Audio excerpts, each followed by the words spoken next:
अल्हम्दुलिल्लाहि रब्बिल आलमीन वलाक़िबतु लिलमुत्तक़ीन वस्सलातु वस्सलामु अला सय्यिदिल अंबियाइ वल मुरसलीन व अला आलिहि तय्यबीन अत्ताहिरीन अम्मा बाद फ़ाऊज़ु बिल्लाहि मिनश शैतानिर रजीम बिस्मिल्लाहिर रहमानिर रहीम हुवल्लज़ी अरसला रसूलहु बिल हुदा व दीनिल हक़ आमन्तु बिल्लाहि सदक़ल्लाहुल अज़ीम व बल्लगना रसूलुहुन नबियुल अमीनुल करीम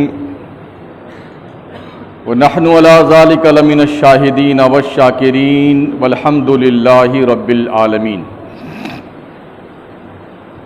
इंतहाई खुलूस और मोहब्बत के साथ सैयद आलम ताजदार मदीना जनाब मोहम्मदुर रसूलुल्लाह सल्लल्लाहु अलैहि वसल्लम की बारगाह करम में दुरूद पाक की नज़रें पेश करें। अल्लाहुम्मा सल्लि अला सय्यिदना मौलाना मुहम्मदिन व अला आलिहि व अस्हाबिहि व बारिक वसल्लिम सलातन व सलामन अलैका सय्यदी या रसूलल्लाह अलैका सलातु वस्सलाम।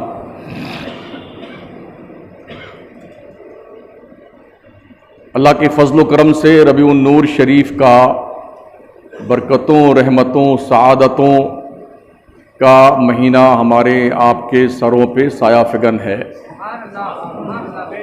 अल्लाह ताला इस मुबारक महीने और इस मुबारक महीने की 12वीं शरीफ की विलादत मुस्तफ़ा की तारीख़ के सदका तोफ़ैल में आलम इस्लाम का बोल बाला फरमाए और हम सब की जानो माल, इज़्ज़त व आबरू की अल्लाह हिफाजत फरमाए।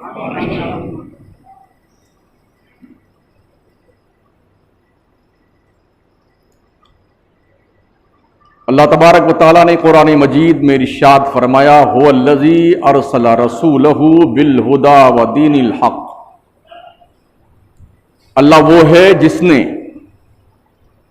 अपने महबूब हज़रत मोहम्मद मुस्तफ़ा सल्लल्लाहु ताला अलैहि वसल्लम को हिदायत और हक़ के साथ मबऊस फरमाया।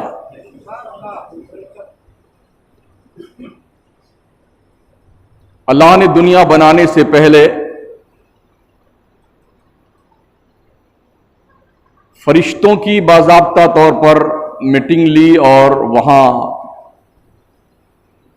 उस मीटिंग में आदम को पैदा करने के लिए मशवरा फरमाया था।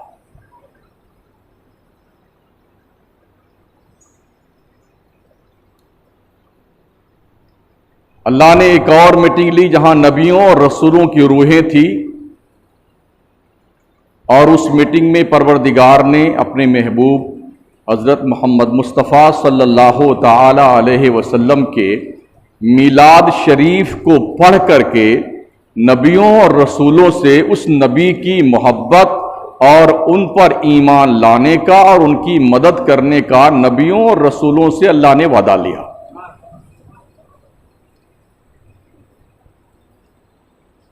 रबीउल अव्वल शरीफ, इसका माना ही होता है पहली बहार। रबी के माने होते बहार के और अव्वल का माना होता है पहला। रबीउल अव्वल का मतलब हुआ पहली बहार। कायनात में, दुनिया में जो बहार सबसे पहली आई है वो मुस्तफा की जात के सदक़े में।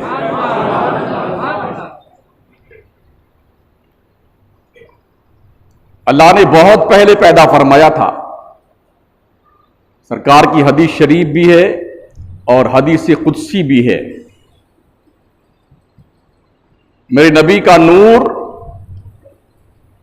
आदम की पैदाइश से कई हजार साल पहले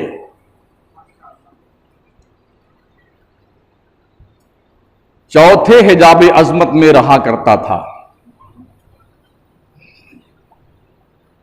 और नबी ने खुद इरशाद फरमाया, अव्वलु मा खलक़ल्लाहु नूरी व कुल्लुल खलाइक़ मिन नूरी व अना मिन नूरिल्लाह।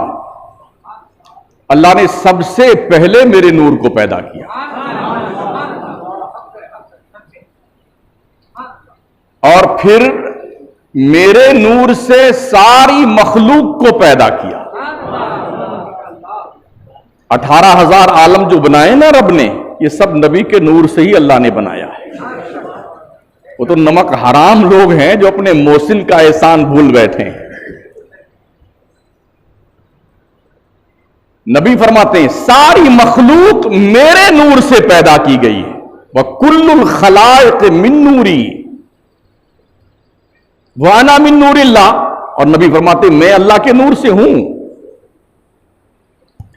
तो अल्लाह जो नूरुन अला नूर है, उसने अपने नूर से नूर मुस्तफा को पैदा किया और फिर उसके बाद उसने कायनात बनाई ताकि कोई भी शय हुजूर के नूर से बाहर ना रहने पाए। और हर शय पर मुस्तफा का एहसान है बहैसियत नूर के, क्योंकि उनके नूर से ही अल्लाह ने कायनात को पैदा किया। अब उनकी पैदाइश का महीना आया है और ये 150 साल पहले तक, ये 1441वीं हिजरी चल रही है ना, इसमें से 150 साल निकाल दीजिए, तकरीबन 1200 साल कुछ मिला करके पूरी दुनिया में मिलाद होता था और कोई मिलाद का मुनकिर पैदा नहीं हुआ था। ये दावा है मेरा।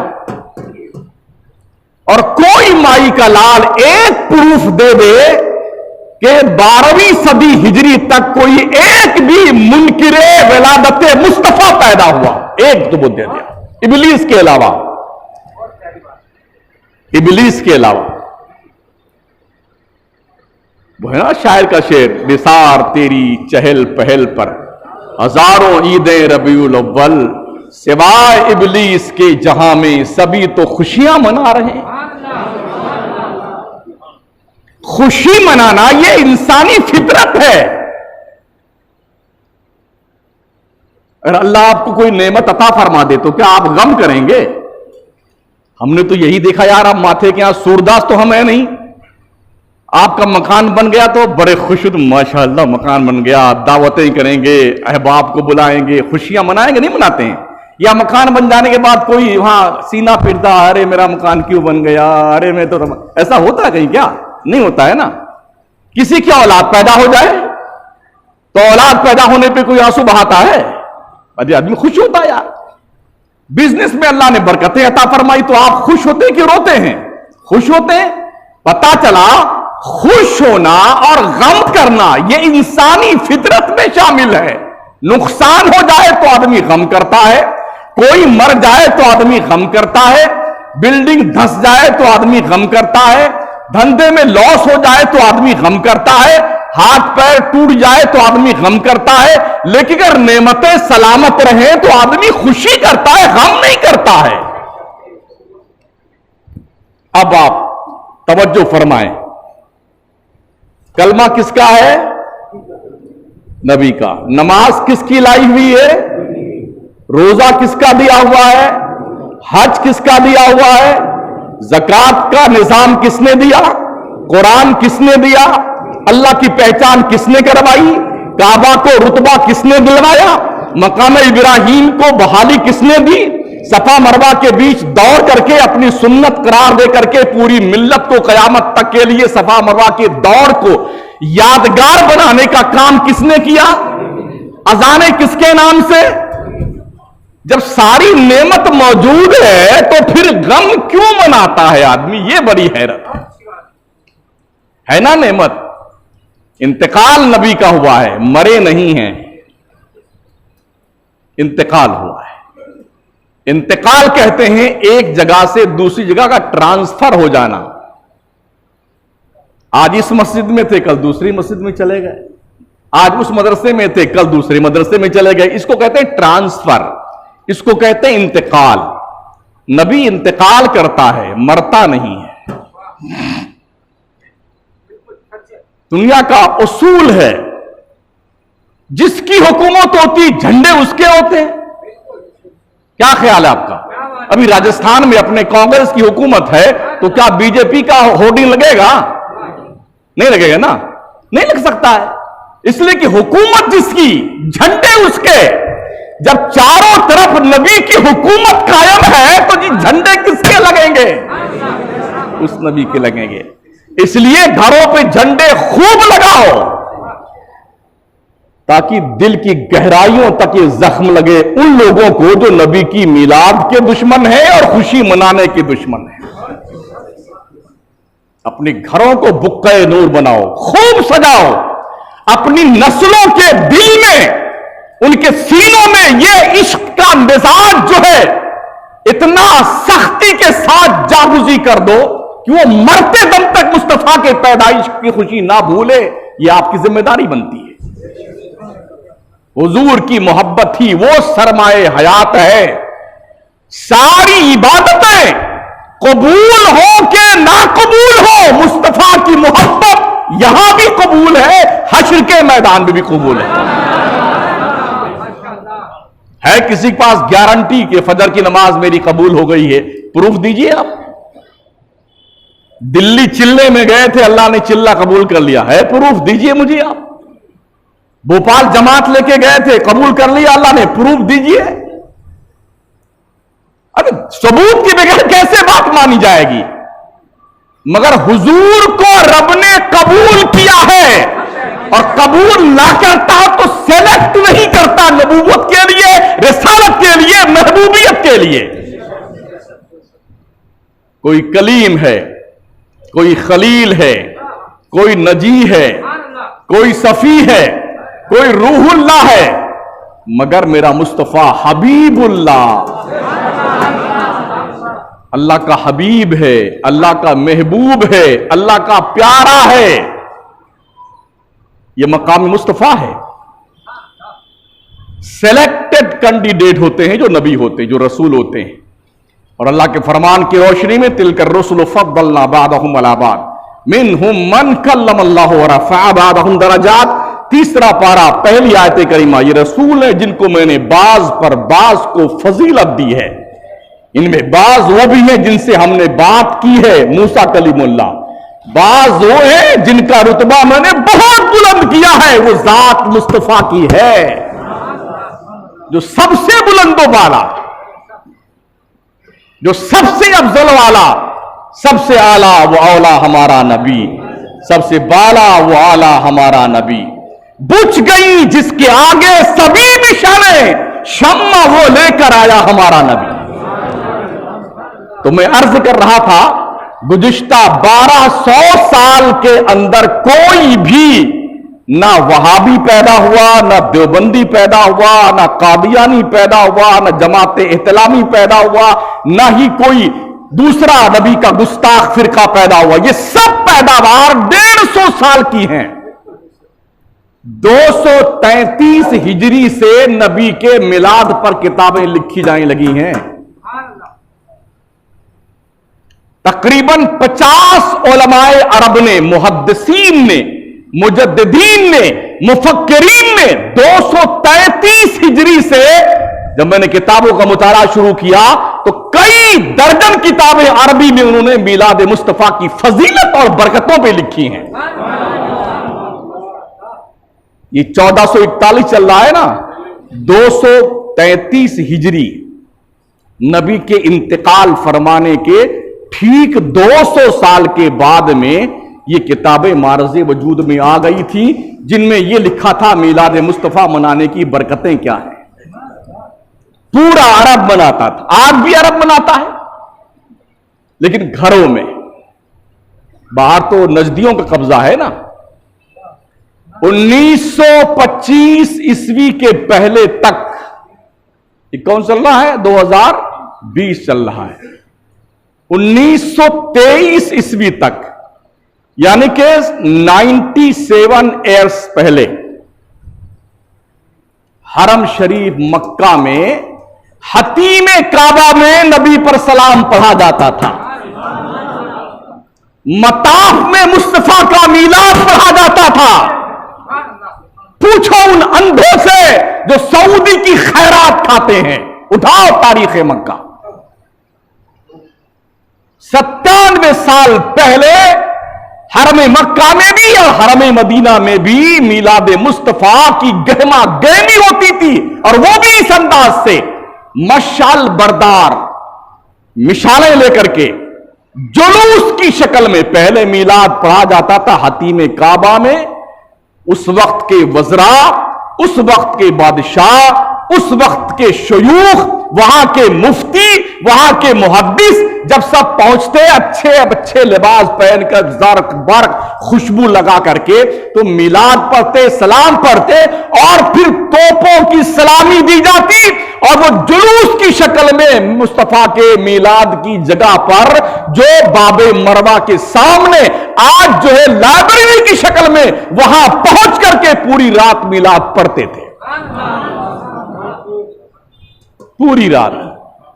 हजरत शाह वलीउल्लाह मुहद्दिस देहलवी रहमतुल्लाह अलैह, जो मिस्टर इस्माइल देहलवी के दादा लगते हैं, शैतान का दादा, पक्का मुसलमान मुहद्दिस, दिल्ली मजार उनका है।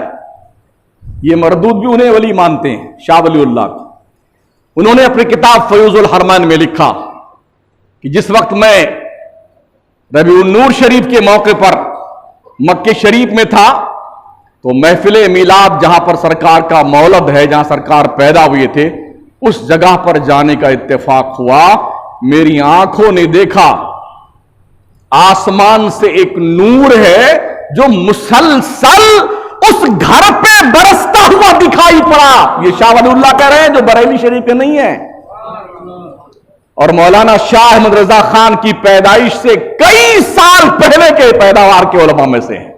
वो फरमाते, मेरी आंखों ने देखा आसमान का नूर था जो मुस्तफा के उस घर पे आ रहा था जहां सरकार पैदा हुए थे, और एक नूर था जो मुस्तफा के घर से आसमान की तरफ जा रहा था। फरमाते, जब मैंने इस पे गौर किया तो मेरे दिल ने फैसला किया हदीस शरीफ की रोशनी में कि ये वो महफिले मिलाद की बरकतें हैं जहां पर ऐसी महफिलें होती हैं, अल्लाह के फरिश्तों का तांता लगा रहता है, कतार दरकरार आते हैं और जाते हैं। ये मिलाद होता था, मक्के का मिलाद। और मैंने भी अल्हम्दुलिल्लाह मक्के में मिलाद पढ़ा, मदीने में मिलाद पढ़ा, महफिल मिलाद में शामिल हुआ, सलाम पढ़ा, लंगर खाया। आज भी होता है। इसलिए खुदा के लिए कभी इन बेईमानों के चक्र में मत आना। जो हुजूर के मिलाद के मुनकिर हैं, उनके मिलाद के मौके पर खुशी मनाने के मुनकिर हैं, और झट से एक दलील ले आते हैं, मतलब अटकल पच्छू। आप बताइए ना, कैसे ये हो सकता है? 12 रबीउल अव्वल को सरकार पैदा भी हुई है तुम कहते हो, और हुजूर 12 रबीउल अव्वल को आपका इंतकाल भी हुआ, तो कैसे खुशी मनाओगे? गम मनाओ यार, ना मनाओ, बिल्कुल बंद कर दो। अच्छा, इससे तुम्हें क्या लेना देना है? अगर सुन्नी खुशी मनाता है तो इसमें तुम्हारी मौत क्यों आती है यार? आपके बच्चे की शादी है, आपने घर सजाया, गली सजाया, कुछ अपना जो करना था वो किया, खुराफात किया, है ना। शादी ब्याह के मौके तो नया रिवाज चल गया है, शादियों में खाना खिलाने के लिए लड़कियां बुलाई जाती। अरे बुलाई जाती नहीं बुलाई जाती? हाँ। गांव डूब रहा है, डूब रहा है। अल्लाह हिदायत नसीब फरमाए। क्या क्या संकेत क्या देना चाहते हैं? अगर औरतों के बीच में औरतों का इंतजाम किया जाए तो बात समझ में आती है। मर्दों के बीच में आधी नंगी औरतें आकर के खाना परोसने लग जाए, गोया कि आपने गुनाहों का पिटारा खोल दिया है। क्या इससे आपको तमगा मिल जाएगा? हमारे नायब सदर साहब क्या भी ऐसा हो गया। मैंने वहीं उनसे कहा था मैं आपके खिलाफ तकरीर करूंगा जुमा में, अगर नहीं करता ना तो आप ही लोग कहते मौलाना अच्छा दूसरों की तो खूब करते हैं, अब फैयाज साहब की बात आई तो उनके बारे में आपने चुप्पी साध ली। मैं चुप्पी कहीं नहीं साधता हूं, जो गलत है मेरा बाप भी करेगा तो गलत है, फेल हराम है, फेल हराम। और जितने लोगों ने उन नंगी औरतों को देखा, उनके हराम का जुर्म उस शख्स पर आएगा जिसने बुलाया। ये तबाहियां और बर्बादियां ऐसे कौम में नहीं आती हैं। एक और एग्जाम्पल, रमजान में जिन्होंने ज़कातें नहीं निकाली थी ना, आज लगन शाह अस्पताल में पर्चियां कट रही हैं, लाखों रुपए हो गए। खागे ज़कातें तो मरने, तुम्हें शर्म नहीं आती है? सेवा करने वाला ये जुगलबंदी नहीं करता है, सेटिंग नहीं करता है। तुम ऐसे चुन के आओ, ऐसे हिसाब करो, वैसे हिसाब दो। सेवा करने वाला को भी करके चुपचाप रहता भाई साहब।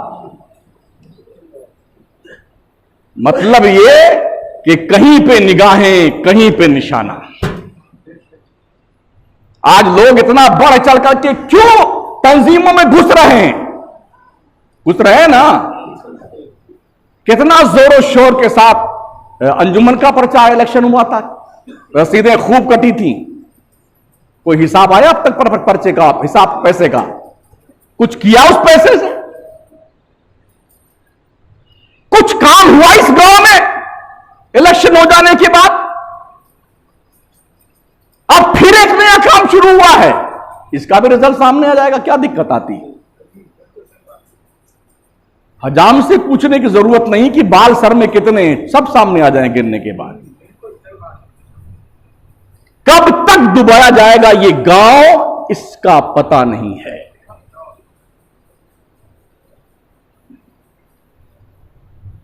लोग ऐसे नहीं आते हैं जब तक पारदर्शिता नहीं होगी ना, और वो भी बढ़ चढ़ करके पैसे दिए जा रहे हैं कि हमारी तरफ से 100 रसीद, हमारी तरफ 500 रसीद, ये कटवा लो, ये कटवा लो। जब कोई गरीब आता है तुम्हारी चौखट पे भीख मांगने के लिए, तब तुम्हें मौत आ जाती है। ये पैसे तब कहां जाते हैं कौम के? ये रुपए तब कहां दफन हो जाते हैं? ये सोचने का विषय है। और आप ये सोच रहे हो कि लगन शाह अस्पताल का भविष्य बड़ा ताबनाक है, अंधेर में है, अंधेर में। सुन लो, इसे अभी नोट कर लेना, अंधेरे में है। अगर ढंग के पढ़े लिखे सिस्टमेटिक काम करने वाले दयानतदार और ईमानदार लोग नहीं आए तो इसे बेच खाएंगे लोग। ये ध्यान रखना। आप भी सोचते हैं बैठे बिठाए चलो 500 रुपये दिहाड़ी तो मिल जाएगी एक दिन की, 500 की रसीद कटवा दी है फलाने साहब ने, और 500 उस दिन की जो है फीस मिल जाएगी, दिन भर का खर्चा निकल आएगा, चलो बैठे छोड़ो बेगारी भली है ना। ये सोच करके लोगों ने वोट डालने की प्लानिंग तैयार कर रखी है। अगर आप किसी ऐसे शख्स को चुन करके कौम पर मुसल्लत करते हैं जो कौम का इस्तेहसाल करने वाला हो, तो उसके सारे गुनाह में आप बराबर के शरीक हैं।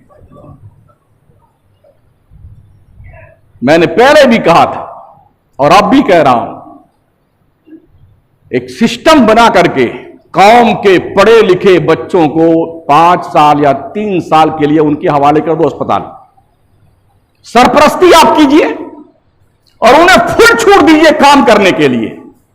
देखिए अस्पताल तरक्की करता है कि नहीं करता है।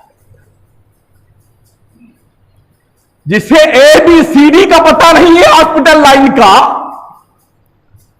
अगर वो जो है चुन करके लोग आते हैं तो फिर वो क्या गुल खिलाएंगे इसका अंदाजा आप खुद कर सकते हैं।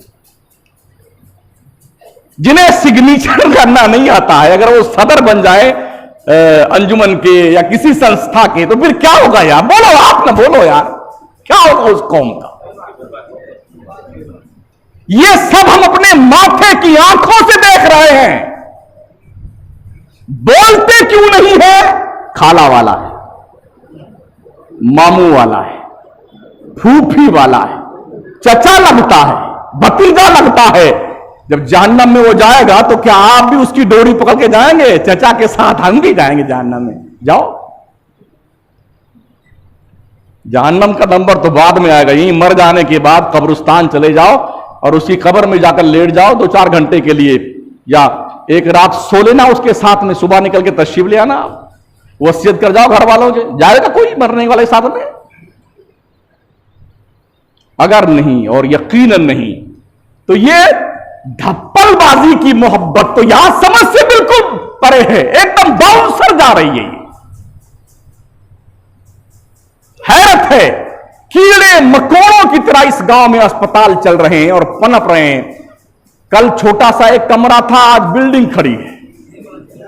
सारा साजो सामान, जगह, मशीनरी सब कुछ मौजूद होते हुए खसारे में, जहन्नम में अस्पताल जा रहा है। इसका मतलब कौम में चलाने वाले लोगों के अंदर न क्षमता है, न शऊर है, न दम है उनके अंदर। जंगल राज है, जंगल राज।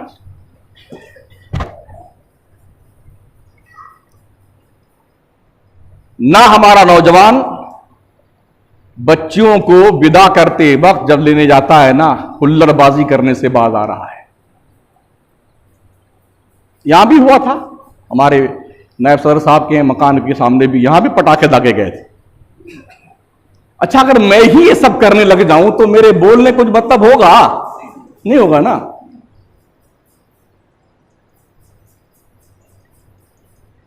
मैं जब ये बोल सकता हूं जब मैं खुद ना करूं।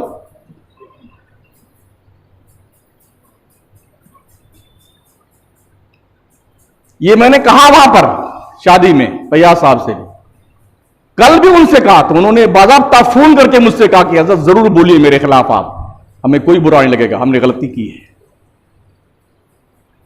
ये उन्होंने इकरार किया, दोनों भाइयों ने, इरफान साहब ने भी और फैयाज साहब ने भी, आज सुबह 11:15 बजे के आसपास।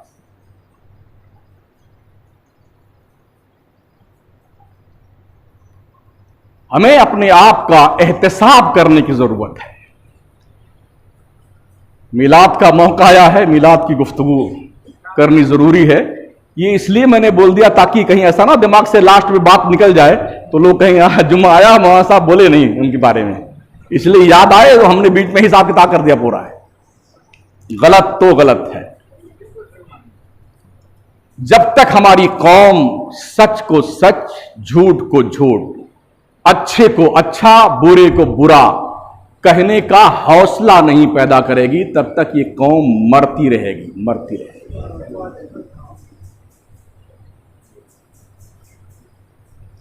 हम भी कभी कभी सोचते हैं हमें भी कुछ नहीं बोलना चाहिए, मगर फिर दिल नहीं मानता है, क्यों? हम जानते कि हमारी कुटाई हमारी कब्र में होगी, हम नहीं बोलेंगे तो। यहां तो 2-4 गाली देके आप चले जाएं, कोई फर्क नहीं पड़ता हमारे सर पर। इसलिए कई लोग ऐसे हैं जो यहां से निकलने के बाद जो है गेट के बाहर निकल करके फिर वो टिप्पणी शुरू करते हैं, इमाम साहब उन्होंने ऐसा कह दिया, ऐसा नहीं करें, वैसा कहना चाहिए। तुम्हारे बाप से पूछ के मैं तकरीर करूंगा, मुझे क्या करना है तकरीर?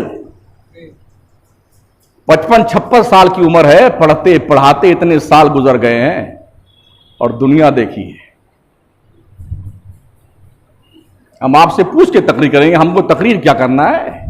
हमें नहीं दिखता है कि आप रंडी बुला रहे हैं अपने घर पे, हमें नहीं दिखता है कि आपके घर की बहू बेटियां जो है आवारगी का शिकार होती जा रही, हमें नहीं पता कि हमारी कौम के बच्चे बिल्कुल बेराह हो चुके हैं।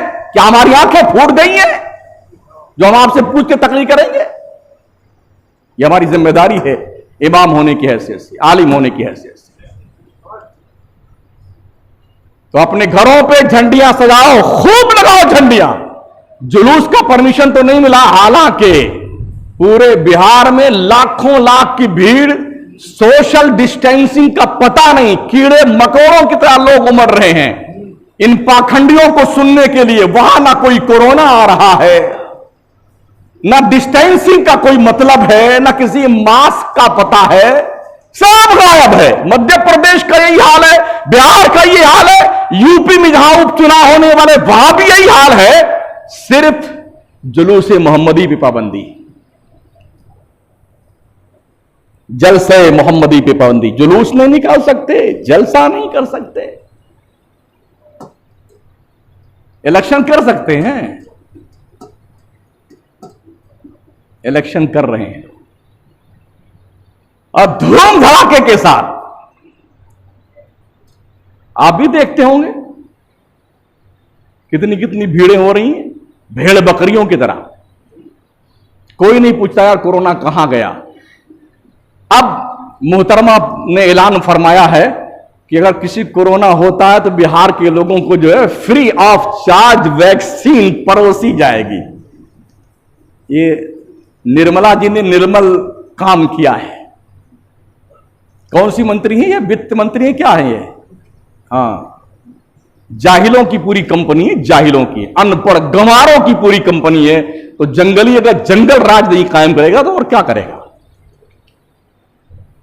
तो मिलाद मुस्तफा के जलसे करने पे पाबंदी है, जुलूस मोहम्मदी पे पाबंदी है, परमिशन नहीं मिल रहा है।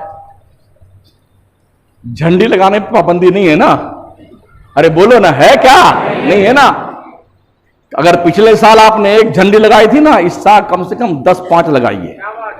हाँ, इस पर कोई पाबंदी नहीं। और ये तो दिल से इश्क मुस्तफा का ताल्लुक है। हजरत सैयदना हसन बसरी रहमतुल्लाह अलैह, जिन्होंने सैयदा उम्मे सलमा उम्मुल मोमिनीन का दूध नोश फरमाया है, जिन्होंने हुजूर का पिया हुआ जूठा शरीफ दूध पिया है, वो फरमाते हैं अगर जमीन भर करके सोना मुझे मिल जाए, जमीन भर करके, तो सारा सोना अपने नबी के मीलाद पे खर्च करके खुशियां मनाऊंगा मैं। ये बरेली शरीफ के नहीं थे, बसरा के थे, जो बगदाद के पास, बगदाद से 500 किलोमीटर के फासले पे है। ये हमारे अजीज साहब जो खादी मस्जिद में, ये वहां कुछ काम वाम करके आए हैं बसरा में, कई शायद 1-2 साल वहां रह के आए। वहां उनका मजार शरीफ है, बसरा के रहने वाले, और उस दौर के जो गौसे पाक से भी पहले के हैं, उनसे कई 100 साल पहले के,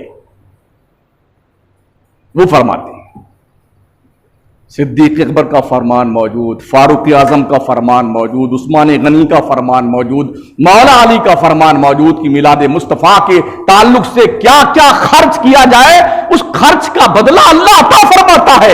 ये सहाबा ने किया, ताबईन ने किया, तबे ताबईन ने किया। 150 साल से ये बेटे पैदा हुए वहाबी देवबंदी, ये कहां लिखा हुआ है? इनसे कह दो हमारे इश्क के सीनों पे लिखा हुआ है। दलील चाहते हो तो शमसुद्दीन के पास आ जाओ। अगर आपसे कहीं पकड़े ना रास्ते में, कहां लिखा हुआ है, उनसे कह देना ये हमारे इश्क के दिल की तख्ती पर लिखा हुआ है, और दलील चाहिए किताबों से, तो चलो मेरे साथ शमसुद्दीन के पास में। इंशाअल्लाह वो जहां से आए वहीं पहुंचा देंगे हम। हाँ, इसलिए कि अहमद रजा के दीवाने हवाई फायर नहीं किया करते हैं, दलीलें हैं, दलीलें। और इंशाअल्लाह इस पूरे महीने में मिलाद मुस्तफा पे ही गुफ्तगू होगी। तो खुशियां मनाइए, झंडे लगाइए, कुमकुमों से घरों को सजाइए, आबाद कीजिए, ताकि जब बिजली आए और आपके घर पे कुमकुमे रोशन हो जाएं, तो हर जाने वाला, चलने वाला जब नजर उठा के देखे, यार इसके यहां कोई शादी वादी तो है नहीं, क्यों लगाया इसने, फिर उसका दिल जवाब देगा तुझे पता नहीं है जिसके सदके में पूरी दुनिया की शादियां हो रही ना, उस नबी के आमद का मौका है, इसलिए लाइटें लगी हुई हैं। सजाओ अपने घरों, कुछ फर्क नहीं पड़ता यार, कुछ फर्क नहीं पड़ता। अगर 2500 रुपए की रसीद कटने से कुछ फर्क नहीं पड़ता है, तो अपने घरों पे झंडे लगाने से क्या फर्क पड़ने वाला है।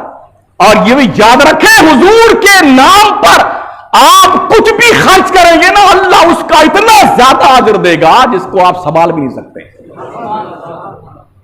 जब दिल से खुशियां मनाकर तो देखिए, हमारे नबी जिस साल पैदा हुए ना, पूरे हिजाज में जितनी औरतों को बच्चे पैदा हुए, अल्लाह ने सबको लड़के अता फरमाए, सबको लड़के अता, हुजूर के मिलाद के सदक़े में। मेरे नबी अलैहिस्सलात व तस्लीम की तशरीफ आवरी हुई, वादा दिया गया रोज़े अज़ल में, जब किसी को पैदा ही नहीं किया था। और यह भी बिल्कुल तय है, एहसान तो वही मानता है ना जिसके ऊपर एहसान होता है। हमारे नबी ने हमें साहिब ईमान बनाया तो हम ही एहसान मानेंगे ना। जो एहसान नहीं मानता इसका मतलब यह हुआ कि उस पर नबी का कोई एहसान नहीं है। अगर नहीं है तो कलमा तुम्हारे बाप का है। गिरा दो अपनी मस्जिदें, बंद कर दो मदरसे अपने। कोई दलील है जमात लेकर के जाने के लिए? कोई वहाबी देवबंदी एक दलील मुझे दे दे कि जमात लेकर के भोपाल, जयपुर, कुचामन, मकराने में, परबतसर, अजमेर कहीं जमात लेकर के सहाबा गए? एक दलील दो मुझे। अगर तुम ये कहते हो ना क्या सहाबा ने हुजूर का मीलाद मनाया, तो तुम भी बेटे ये दलील दो। हम तो दलील देंगे इंशाअल्लाह कि सहाबा ने हुजूर का मीलाद मनाया। सहाबा ही ने नहीं, फरिश्तों ने हुजूर का मीलाद मनाया। फरिश्तों ही ने नहीं, नबी और रसूलों ने मनाया। नबी और रसूलों ने नहीं, खुदा ने भी मनाया मीलाद मुस्तफा। तुम दलील दो, क्या कोई सहाबी जमात लेकर गया कहीं?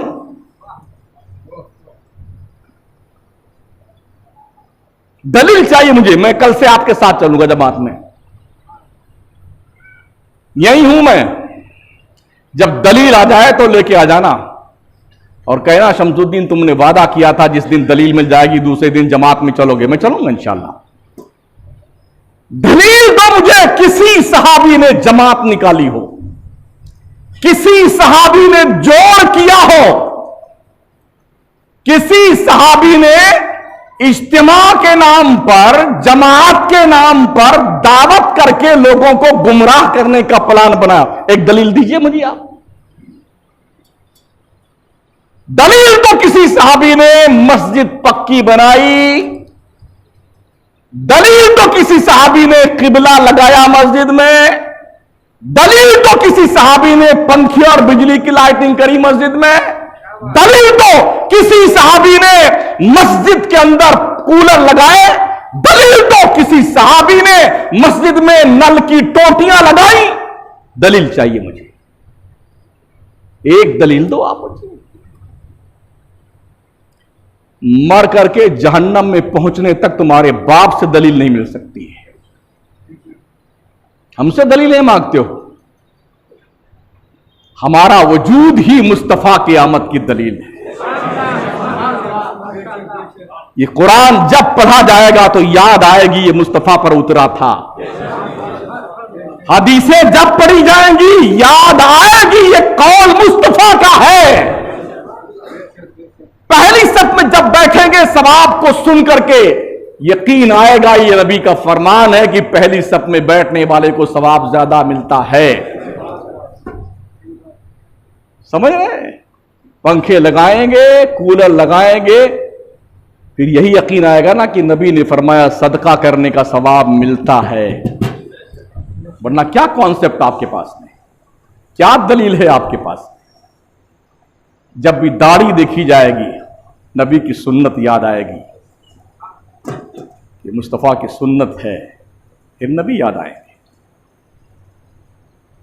नमाजी बंदा दिखेगा, नबी की सुन्नत याद आएगी, नबी का किरदार झलकता दिखाई देगा।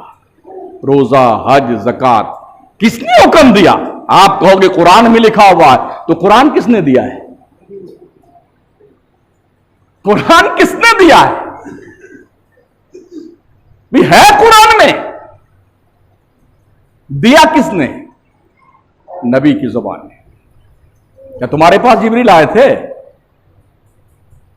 जिब्रील तक को पता नहीं था इस कुरान में क्या लिखा हुआ है। उनका काम सिर्फ इतना था, पैगाम अल्लाह से लिया, मुस्तफा तक पहुंचा, तो बस खत्म बात। इसीलिए तो जब हुजूर की खिदमत में आए और अल्लाह का ये पैगाम पेश किया, मुस्तफा पढ़िए अलीफ, नबी ने कहा फहिम तो, जिब्रील ने कहा लाम, नबी ने कहा फहिम तो, जिब्रील ने कहा मीम, नबी ने कहा फहिम तो।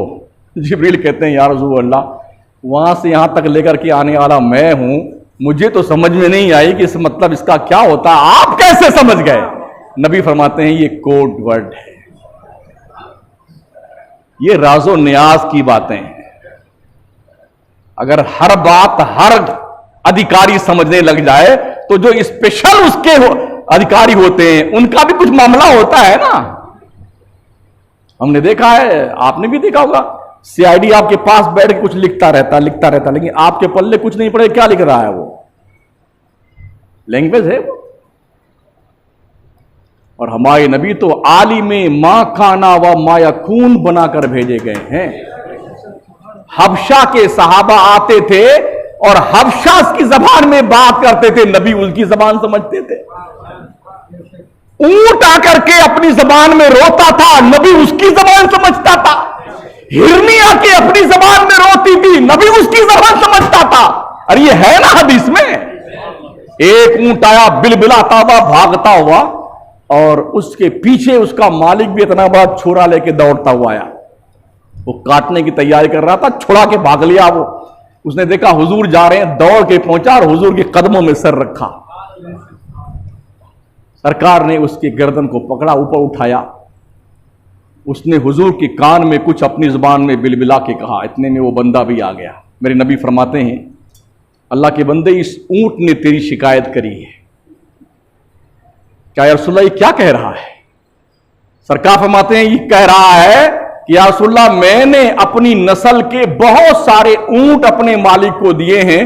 आज जब मैं ज़ईफ हो गया हूं, बूढ़ा हो गया, मुझसे ज्यादा काम नहीं हो सकता है, फिर भी जबरदस्ती ज्यादा काम मुझसे लेता है, चला नहीं जाता, तो इसने मुझे ज़बह करने का फैसला कर लिया। सरकार मुझ पर रहम फरमाएं। वो तो अपनी जबान में बोला था ना। नबी ने ये सब समझ लिया। फरमाते हैं, तेरे ऊंट ने ये शिकायत करी, क्या सच है ये? कहा हाँ या रसूलल्लाह सच है। कहा फिर? कहा या रसूलल्लाह मैंने इस ऊंट को आजाद कर दिया अल्लाह के नाम। हिरनी का भी वाकया मौजूद है, आप सब जानते हैं। भेड़ियों का वाकया मौजूद है। इसलिए नबी फरमाते ना, चंद सरकश इंसानों और जिन्नातों के अलावा अल्लाह की सारी मखलूक मुझे अल्लाह का रसूल और नबी मानती है। इसलिए कि मेरे नबी फरमाते, उर्सिलतु इलल खल्क़ काफ़ा, ये हदीस शरीफ के अल्फाज हैं, मुझे अल्लाह के सारी मखलूक की तरफ रसूल बनाकर भेजा गया है। वो सिर्फ हमारे ही रसूल नहीं है, जानवरों को भी हैं, चरिंद परिंद, कीड़े मकोड़े, हैवानात, बायम, सबके रसूल है वो। और अल्लाह खुद फरमाता है, अल्लाह ने, इन्नी रसूलुल्लाहि इलैकुम जमिया, बेशक मैंने ए मुस्तफा तुमको सारे लोगों की तरफ रसूल बना के भेजा है। तो नबी तो पूरी कायनात के लिए रसूल बन के आया है। उसकी पैदाइश के मौके पे अल्लाह ने खुशियां कैसे मनाई हैं इंशाअल्लाह अगले जुमा को। लेकिन ये दलील जरूर पूछिएगा उनसे, जो मैंने अभी पूछा ना, अगर जो कहे कोई सहाबी ने अगर मिलाद मनाया है तो आप दलील दीजिए, तो उनसे आप सीधे पूछना, कोई सहाबी अगर जमात लेके गए हो तो आप पहले दलील दो मुझे। कोई दारुलूम बनाया हो किसी सहाबी ने, मुझे दलील दे दो। जामिया हिदाया भी गिराना पड़ेगा, दारुल देवबंद भी गिराना पड़ेगा। इसलिए कि नबी और नबी के सहाबा मस्जिद नबवी की टूटी चटाई पर बैठ के पढ़ते पढ़ाते थे। सुफा के चबूतरे पर बैठकर तालीम दी जाती थी। जन्नत की क्यारी में बैठ के पढ़ाया जाता था। कोई इमारत दारुल की नहीं थी। और फिर क्या नबी ने ऐसा जुब्बा पहना जैसा मैंने पहन रखा है?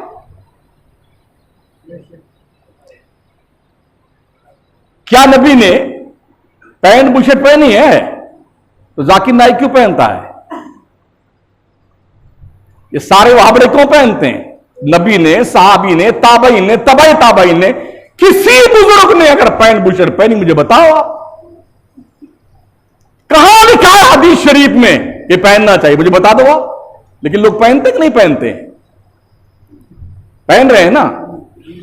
मैं समझता हूं मस्जिद में अगर अभी गिनती की जाए ना तो कुर्ता पजामा वालों की तादाद कम निकलेगी, पैंट बुशर्ट वालों की ज्यादा निकलेगी।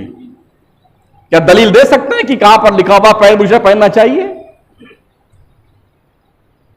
ना नबी ने पहना, न किसी साहबी ने पहना, न ताबई ने पहना, न तबे ताबई ने पहना। आप क्यों पहनते हैं? हजरत अबू हुरैरा फरमाते हैं, मेरी आंखों ने जिंदगी भर में कभी नहीं देखा कि हुजूर के दस्तरखान पर बैक वक्त 2 सालन आया हो। हमारे दस्तरखान पे हाय हाय क्या बात है। 12-12 किस्म की सब्जियां, 4-4 किस्म की रंगीन रोटियां, पुलाव कोरमे अलग, मिठाइयां अलग, काजू कतली अलग, जलोबियां अलग, और जी जनाबे वाला गुलाब जामुन अलग, दही बड़ा अलग, फुल्कियां अलग, समोसे अलग, कचौड़ियां अलग। नबी ने तो यार फाका कशी करी है। शादी ब्याह में भी ऐसा नहीं हुआ है, हत्ता कि मेरे हुजूर का वलीमा भी हुआ है तो शरीद पर हुआ है। रोटी चूर करके एक किस्म का सालन था, उसमें डाल करके खिला दिया गया, घी डाल करके। ये वलीमा था उस जमाने का। आज हमारे अल्लाह अकबर, जब तक 25-30 बकरों की कुर्बानी ना मेट दी जाए कायदे से, कितने मुर्गे हमारी तोंद शरीफ में तशरीफ ना ले आए, जब तक हमारा खाना ही नहीं पूरा होता है क्या? क्यों करते हो? नबी ने किया है क्या? क्या किसी साहबी ने ऐसा किया? नहीं किया तो क्यों करते हो? अब वहाबड़ों से पूछो। हम तो इसलिए करते हैं, खाते पीते हैं। अल्लाह ने फरमाया व अम्मा बेनिमत रब्बिका फहद्दिस, अपने रब की नेमत का चर्चा करो। अल्लाह ने दिया है तो भिखारी बन के मत रहो। अच्छा कपड़ा पहनो, अच्छा खाओ, अच्छा खिलाओ, अच्छे ढंग से रहो। अल्लाह ने दिया है, ये अल्लाह का हुक्म है। अल्लाह की नेमतों के असरात तुम पे जाहिर होने चाहिए। ये रब का हुक्म है, मुस्तफा का हुक्म है ये। लेकिन दलील तुम्हें देनी पड़ेगी, इसलिए कि हुजूर ने कहीं नहीं किया है, ना ऐसा खाना खाया है। दलील तुम्हें मुश्किल पड़ जाएगी जिंदगी बेटों की। तो इसलिए ये एतराज करना बंद कर दो। क्या किसी साहबी ने मीलाद पढ़ा था? बिल्कुल पढ़ा था। हमसे सबूत दो ना आकर के, हम तुम्हें देंगे सबूत। नबी ने खुद पढ़ा अपना मीलाद, जिब्रील ने पढ़ा, मलाइका ने पढ़ा, फरिश्तों ने पढ़ा, अल्लाह ने पढ़ा मीलाद मुस्तफा। और तुम्हारे बाप अशरफ अली थानवी के पीर हाजी इमदादुल्लाह मुहाजिर मक्की ने पढ़ा।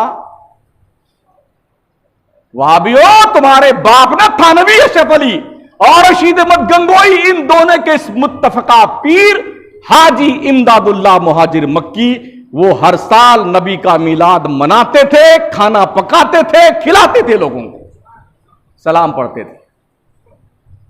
हमारी नहीं मानते तो अपने पीर साहब की पीर की मान लो।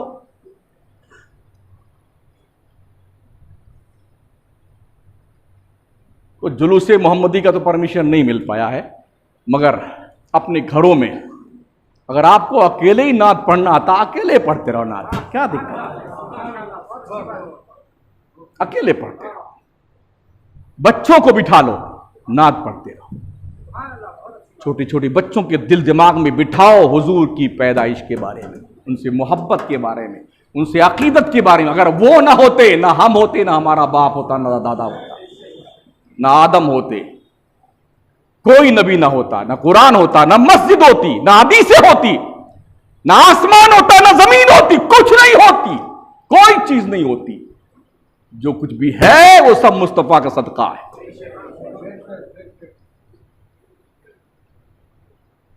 इसलिए दोस्तों, साथियों, बुजुर्गों, अजीजों, कुछ फैसला कीजिए अपनी कौम। आप मरने के बाद क्या छोड़ के जा रहे हैं अपनी नस्लों के लिए?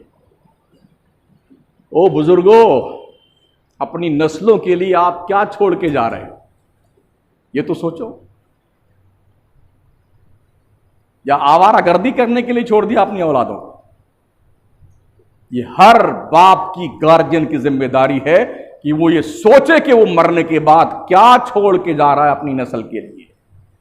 खा पी करके, तोंद भाट करके और सीना तान करके चल करके मर जाना में, ये तो जानवरों का भी काम है यार। तुम तो अशरफुल मखलूकात हो। जानवर भी खाता पीता चैन से ठाठ से रहता है, मर जाता है। ये काम हमारा तो नहीं ना। अल्लाह ने हमें अकल दी है, दिमाग दिया है, दिल दिया है, ईमान दिया है, हाथ पैर दिए हैं, शऊर दिया है, अच्छी बुरी की तमीज करने का सलीका अता फरमाया है, तो कम से कम कुछ तो सोचो कि आप अपनी नस्लों के लिए क्या छोड़ के जा रहे हैं।